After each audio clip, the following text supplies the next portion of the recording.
Welcome to the Slop Farm. Enjoy the video. You start now. Clean the lens and your subject's eye gently because tiny smudges ruin sharpness. Position near a window with indirect light so colors stay natural. Once done, avoid direct sunlight that creates squinting and glare. Open your camera app, enable grid and any close or macro option, and tap to focus on the iris. Make a slight negative exposure adjustment if highlights clip, since the eye's surface reflects a lot.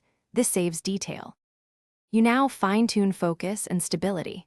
Hold your phone steady with both hands or rest it on a makeshift support. Bracing elbows gives microscopically better results. Tap on the iris to lock focus and switch to manual focus if your app supports it. This lets you nudge sharpness onto the corneal plane. Use a short timer or burst mode to capture the single best frame because tiny blinks or twitches happen. Make sure shutter speed is fast enough to freeze motion for crisp detail. You finish by reviewing the frame critically.